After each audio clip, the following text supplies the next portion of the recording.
नमो नमः। आपका multi choice academy में हार्दिक स्वागत है। आज हम एनसीईआरटी कक्षा 7वीं संस्कृत पाठ्य पुस्तक दीपकम का छठा पाठ क्रीड़ा वयम श्लोकांतरिक्षम पढ़ने जा रहे हैं। तो चलिए शुरू करते हैं।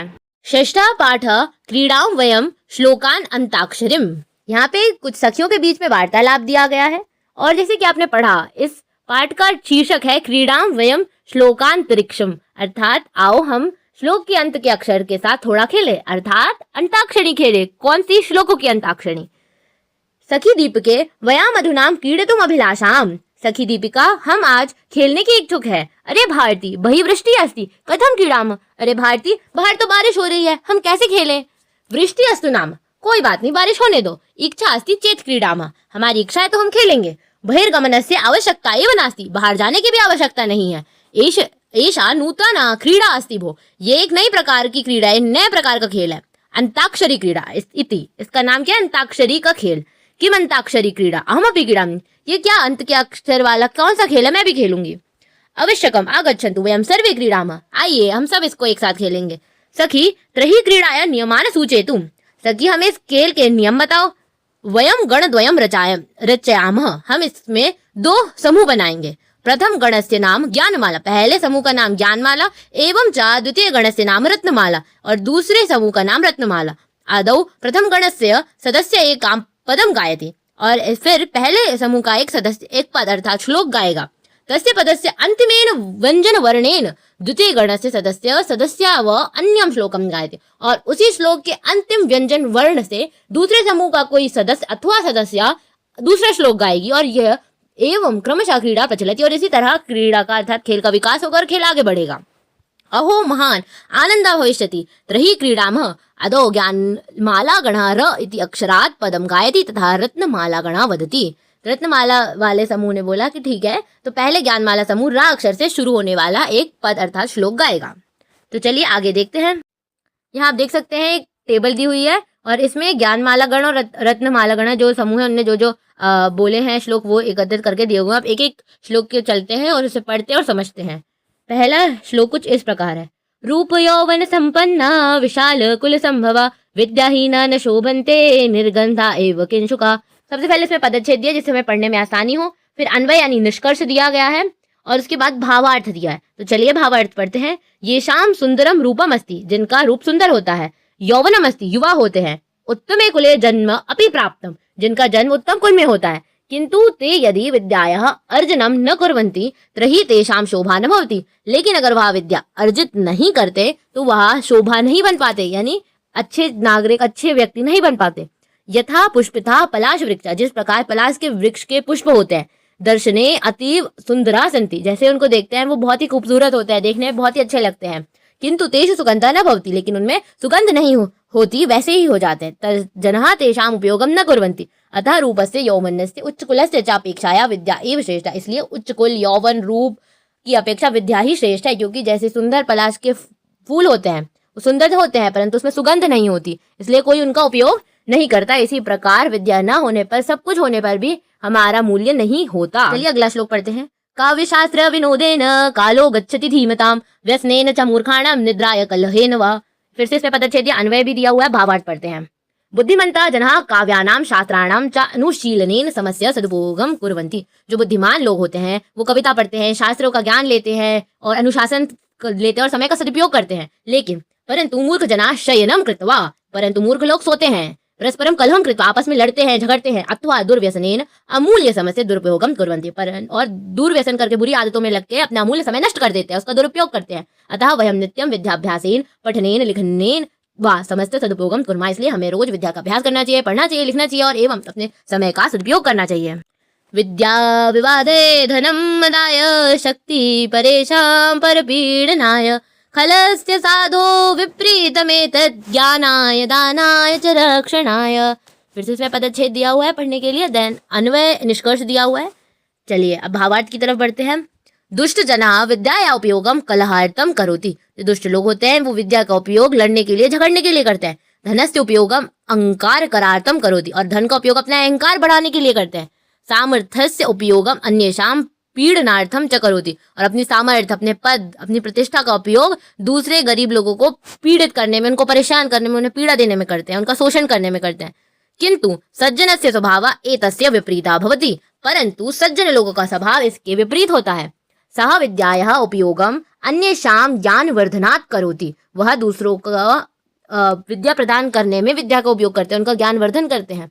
धनस्य उपयोगम धनार्थम करोति, यानी धन का उपयोग दान देने में करते हैं।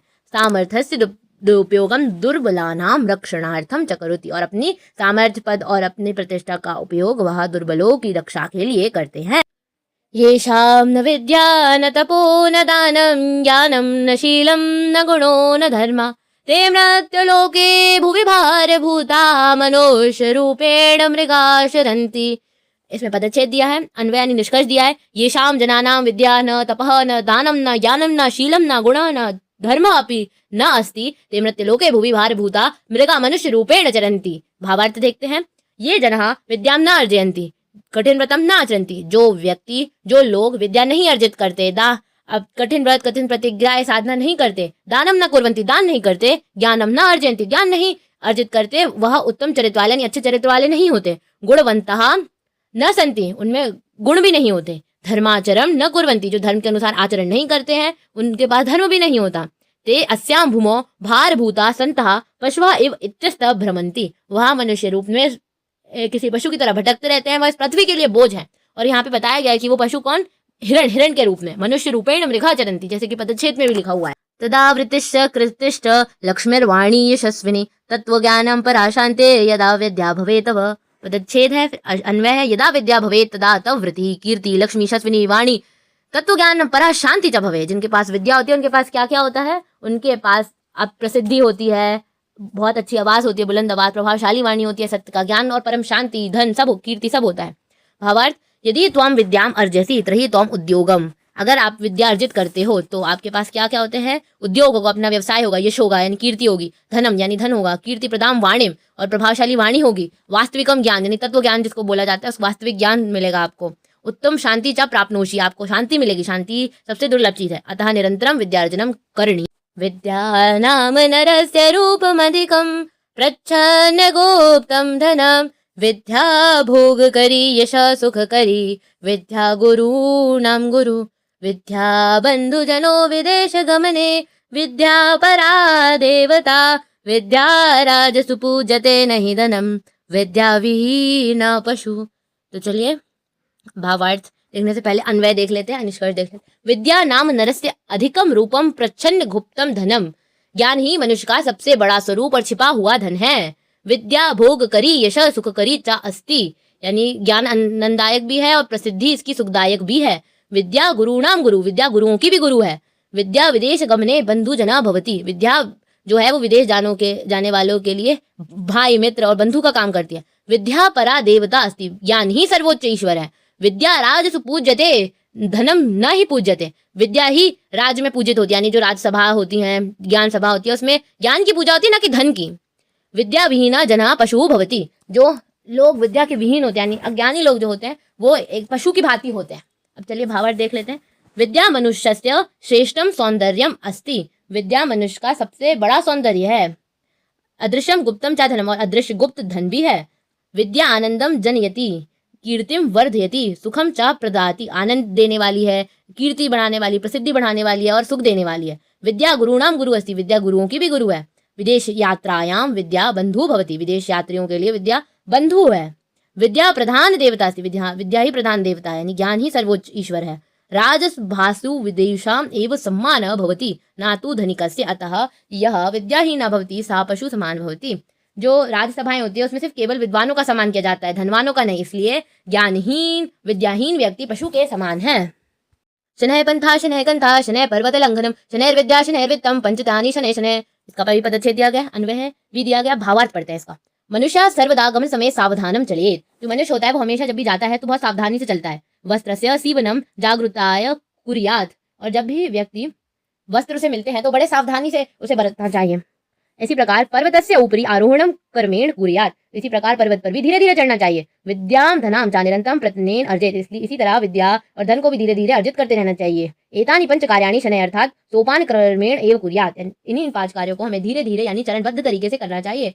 कौन कौन से 5 कार्य? रास्ते को धीरे धीरे तय करना, ऊपर पर्वत पर धीरे धीरे चढ़ना, गर्दन को धीरे धीरे ऊपर उठाना या करना, गर्दन के साथ अपन को कहा जाता है झटका नहीं देना। उसी प्रकार ज्ञान और धन भी धीरे धीरे प्राप्त करना, ये 5 चीजें धीरे धीरे करनी चाहिए। शनैः का अर्थ होता है धीरे। न विद्या विना सौख्यम नारायणम जायते ध्रुवम अतो धर्मार्थ मोक्षेभ्यो विद्याभ्यासम समाचरेत। अन्वय, विद्या बिना नारायणम ध्रुवम सौख्यम न जायते, विद्या के बिना नारायण ध्रुव को सुख नहीं दे सकते थे। अतः धर्म अर्थ मोक्षेभ्य विद्याभ्यासम समाचरेत, इसलिए धन के लिए, अर्थ यानी धन के लिए और मोक्ष प्राप्ति के लिए, इन तीनों चीजों के लिए हमें विद्या का अभ्यास करना चाहिए। भावार्थ, मानवानां कृते विद्या अर्जनम अत्यंतम अनिवार्य भवति, मानवों के लिए विद्या अर्जित करना बहुत अनिवार्य है, ज्ञान अर्जित करना बहुत ही अनिवार्य, अत्यंत आवश्यक है। यदि नरः विद्या अर्जनम न कुर्वन्ति तर्हि स्थिरं सुखम न प्राप्नुवन्ति, अगर नर यानी कि व्यक्ति, मनुष्य विद्या नहीं अर्जित करते तो उन्हें स्थिर सुख की प्राप्ति नहीं होती, यानी उन्हें निश्चित सुख की प्राप्ति नहीं होती है, जो सुख स्थायी हो। अतः धर्म साधनाय अर्थ लाभाय मोक्षम प्राप्तुम च विद्या अभ्यासम कुर्यात्, इसलिए धर्म साधना, धन प्राप्ति, मोक्ष प्राप्ति आदि सबके लिए हमें विद्या का अभ्यास करना चाहिए। ताराणां भूषणम चंद्रा लतानां भूषणम सुमम पृथिव्या भूषणम राजा विद्या सर्वस्य भूषणम। यह सबसे आसान श्लोक है, चलिए इसको समझते हैं। इसको भावार्थ से ही समझ लेते हैं। तारकः चंद्रेण स शोभन्ते, तारकों की शोभा कौन बढ़ाता है? चंद्रमा। लता कुसुमैः स शोभन्ते, लता की शोभा बढ़ाते हैं पुष्प। राजा पृथिव्या शोभनम वर्धयन्ति, इसी प्रकार पृथ्वी की शोभा कौन बढ़ाते हैं? राजा। विद्या सर्वेषां मनुष्याणां शोभा वर्धयेत्, परंतु जो विद्या है वो सभी मनुष्यों की शोभा बढ़ाती है। इसके अन्वय में भी दिया है, चंद्रः ताराणां भूषणम, यानी चंद्र जो है तारों का आभूषण है। सुमम लतानां भूषणम अस्ति, यानी जो पुष्प है वो लताओं के भूषण है। राजा पृथिव्या भूषणम अस्ति, और पृथ्वी का भूषण राजा है। परम विद्या सर्वस्य भूषणम अस्ति, परंतु विद्या सभी मनुष्यों की, सबकी आभूषण है। न चौर्यहार्यम न च राजहार्यम न भ्रातृभाजम न च भारकारी व्यये कृते वरदतैव नित्यम विद्याधनम सर्वधन प्रदानम। इसका अन्वय पढ़ते हैं। विद्याधनम चौर्यहारम न अस्ति, यानी विद्या रूपी धन को चुराया नहीं जा सकता। राजहारम न अस्ति, राजा द्वारा छीना भी नहीं जा सकता। भ्रातृभाजम न अस्ति, यानी भाइयों के बीच बांटा भी नहीं जा सकता। भारकारी च न अस्ति, इसका कोई भार भी नहीं है। व्यये कृते विद्याधनम नित्यम वर्धयेते, और ये विद्या मात्र विद्या ही एक ऐसा धन है जो व्यय करने पे यानी दूसरों में बांटने से कभी कम नहीं होता, अपितु बढ़ता है। अतः विद्याधनम सर्वधन प्रधानम अस्ति, इसलिए विद्याधन सभी धनों में प्रधान है। तो चलिए इसका भावार्थ भी पढ़ लेते हैं। चोरा धनम चोरितुम शक्नोति, चोर धन को चुरा लेता है। राजा धनम अपहर्तुम शक्नोति, राजा धन का अपहरण कर लेता है, नहीं उसको छीन लेता है। भारतेषु धनस्य विभाजनम भवितुम अर्हति, और जो भाता होते हैं आपस में धन का विभाजन कर लेते हैं। धनस्य व्ययेन धनम न्यूनम भवति, और जो धन होता है उसको व्यय करने पे उसकी मात्रा कम हो जाती है। किंतु विद्यारूपम धनम चोरम चोरितुम ना शक्नोति, लेकिन विद्यारूपी धन चोरों द्वारा नहीं चुराया जा सकता। राजा तस्य अपहरण न कर्तुम शक्नोति, राजा भी उसे नहीं छीन सकता। विद्या धनस्य विभाजनम न भवति, और इसका विभाजन भी नहीं किया जा सकता। विद्या भार युक्ता न भवति, और विद्या का कोई भार भी नहीं है। विद्यायाः वितरेण विद्याधनम इत्योपि वर्धयेत्, और बांटने से तो बढ़ता ही है। अतः सर्वधनेषु विद्याधनम एवं प्रमुखम धनम अस्ति, इसलिए कहा गया है विद्या ही सबसे बड़ा धन है। और इसी के साथ हमारा ये पाठ समाप्त होता है। धन्यवाद।